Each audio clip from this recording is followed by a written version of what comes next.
Mary and Victor was a very beautiful couple. She's just finished school and was thinking over the college to enter. Victor was brought up in orphanage, graduated from college, became a mechanic. They are both tall, fair-haired, with incredibly blue eyes. And even though they say couples look alike, everyone was amazed at their similarity. Love suddenly happened, and it was all-consuming, like in many well-known novels. Once they met at a friend's party, they almost never parted. The wedding was lavish and a long one, with many guests on both sides. Then the newlyweds moved in with Mary's mother, Claire, who lived in a spacious house built by her father. She insisted on this because her father, being alive, had always dreamed of a large family. They were just shamelessly happy. But the trouble came from nowhere. On a gloomy autumn day, a district police officer knocked at the house and brought sad news. Victor died.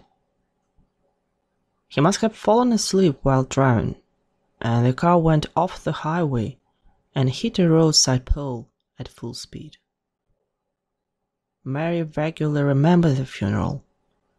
It was as if everything had stopped and turned to stone. Everything was organized, as always, by her active mother. Happiness was short. All that's left were memories. As long as Mary could remember, her mother had always been very energetic and domineering. Everything in the house was held up by her. They said it was she who took her father away from the family. But he didn't regret it. He often chuckled and called himself a happy, hand-packed man. His passing also did not unsettle Claire for a long time. After the proper mourning, she quickly returned to her former life. However, now all her attention was focused on her daughter. She tried to guide her, demanding her follow her parents' advice. It was very strange that she allowed the couple to get married at all.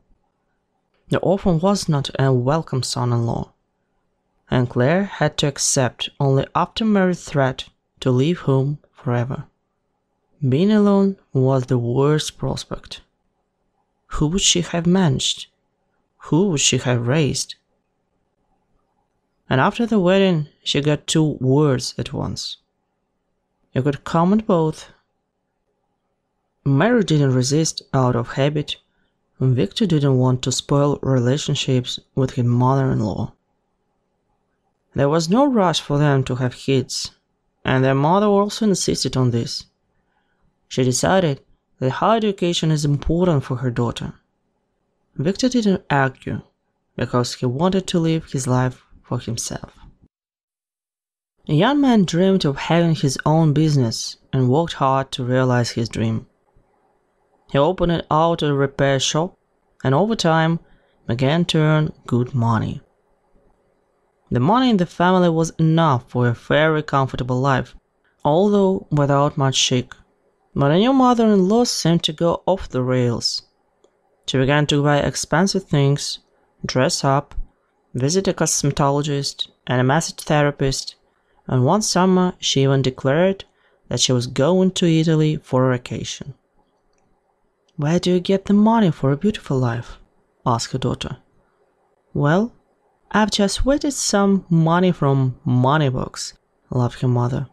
"Let your husband take care of you, and I have the right to live as I please." Mary tried to talk to Victor about it, but he just waved her off. "It's her money, so let her do what she wants with it. I'll earn for us myself.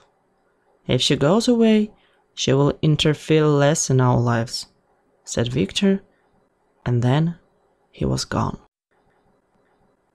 40 days after her husband's funeral, Mary decided that it was time to sort out her husband's things. As the new year approached, she had to shake herself up and take up a painful task.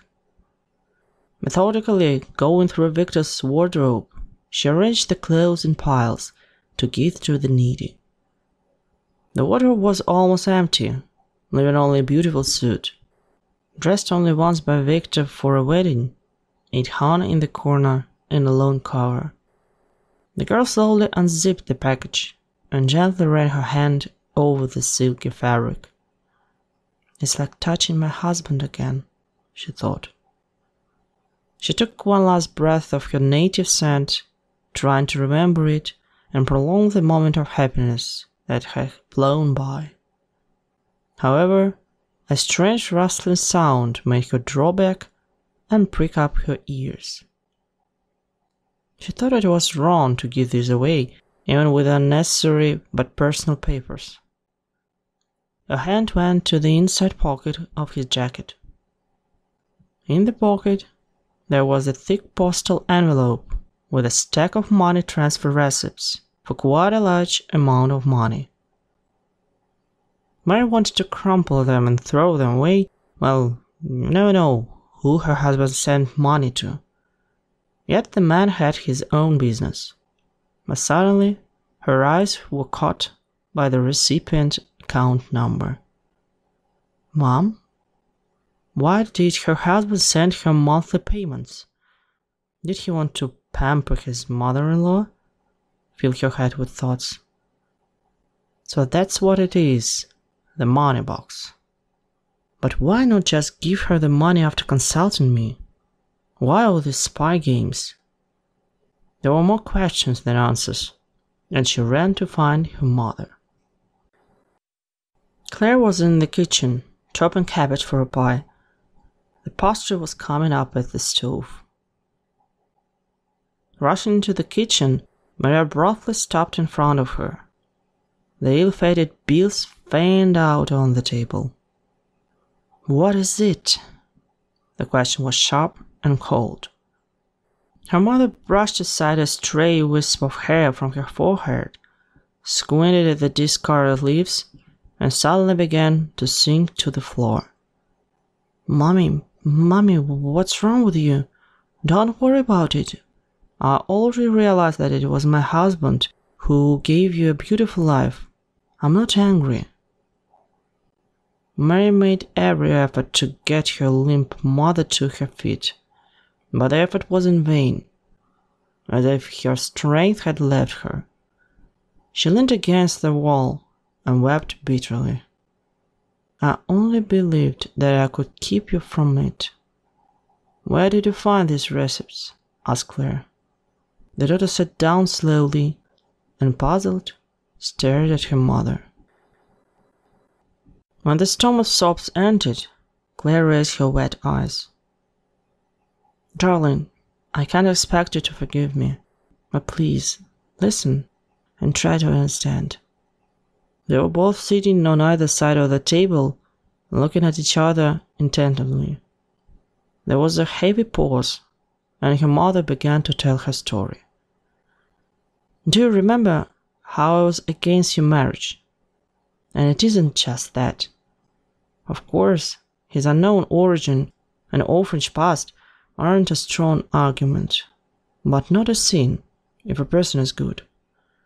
And I saw that he was a really good man, and that he loved you so much that he was ready to move mountains. But there was something about him that disturbed me, that made me resist this marriage. It took me a long time to figure out what was wrong. But everything got clear the summer before last. Do you remember when you decided to put your backyard in order instead of going on a honeymoon? I was so glad that the family had a real master. I really wanted to please my son-in-law, so I bought him cold laminate as he went over the fence. It was hot, and Victor was walking without a shirt. When I came up behind him, I was stunned. The boy, had a familiar birthmark under his left shoulder blade, just like your father's. In that moment, I had a kind of epiphany. That's why I didn't want this marriage. Victor bore a striking resemblance to Alex. Everything about him, his appearance, manners, and habits, showed a close relationship with the deceased husband. But then, I didn't know that the relationship was so close. You see, Victor is your brother. He is the son of Alex's first wife, whom she gave to an orphanage. Mary listened to her mother's story petrified, and Claire forced herself to continue. To check everything, I had to contact an old friend of mine, the manager of an infant home, where the baby was assigned. She found a refusal and a decision to deprivation of parents' rights. With these papers, I rushed to Victor and demanded a quick divorce. But the guy was so in love that he didn't want to hear reason. He asked me not to tell you anything until we get the results of the genetic tests, and I agreed. The results were still not coming. I tried to tell you the truth, but Victor bribed me. At first, he casually left a lot of money on my nightstand. Then he made a money transfer, then the second, third, and fourth, and it went on. I used to get monthly installments that I've been willing to spend, and the possibility that Victor might not be from Alex helped me to look you straight in the eye. The night before he died, Victor came to see me. Pale and disheveled, he held a packet of official documents in his hand. The worst was confirmed. The examination determined your blood relationship. You were fast asleep, and we were talking until morning. He promised to disappear from your life, to save you from shame. He asked me to take care of you and help you forget him as soon as possible. I promised him, but believe me, I had no idea that he would leave you like this. Please, forgive me. Deafened by what she had heard, Mary rushed out of the house. She ran, not looking where she's going, and found herself only in the bank of the river. She could barely keep herself on the very edge of the cliff, and caught her breath. I loved and still love Victor very much, but my mother, every day she saw me go into bed with my brother, calmly took the money, and was treacherously silent. Heavy thoughts went through her head. How to make sense of what happened, and how to pull through.